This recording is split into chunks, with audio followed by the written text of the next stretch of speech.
হোঁচট খাইতেই পারে মানুষ, চলতে গিয়ে মানুষ পিছলা খায়, তাই বলে কি পিছলা খাইয়া আর সোজা হইয়া দাঁড়ায় না, না ফইরেই থাকে?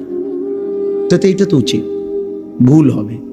চলার পথে অনেক দিন চোখ নামায় রাখছি, আজ হয়তো নারীর প্রতি নজর পড়ে গেছে, হ্যাঁ ভুল হইতেই পারে। সবসময় সত্য বলার চেষ্টা করি, আজ হয়তো একটা ভুল বলে ফেলছি, মিথ্যা বলে, হতেই পারে। কিন্তু লাগাতার মিশা কথা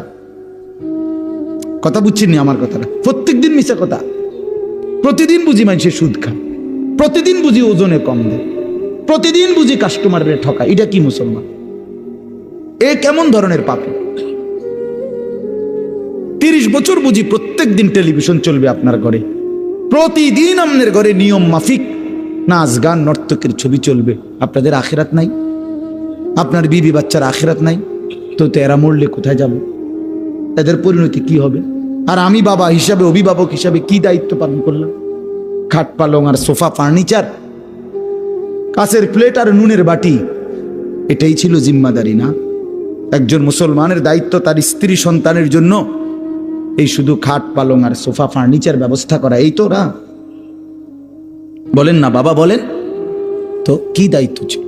কোরআন শরীফে আছে, ওয়া'মুর আহলাকা বিস-সালাহ ওয়াসতাবির আলাইহা। আল্লাহ তাআলা বলেন, নবী আপনাকে বলছি, প্রতিটা বান্দাকে ঈমানদার বলে দেন, হে ঈমানদার, তোমরা প্রত্যেকেই নিজ নিজ পরিবারের সদস্যদেরকে নামাজের আদেশ করো।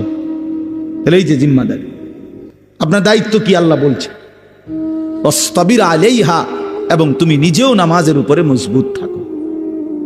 তো বাত্তারকারী আল্লাহ বলে, লা নাসআলুকা রিজকা, তোমাদেরকে রিজিক দেওয়ার জন্য আমি তোমাদের কারো সাহায্য আমার লাগবে না। নাহনু নারযুকুকা, আমি একাই সকলকে রিজিক দেব।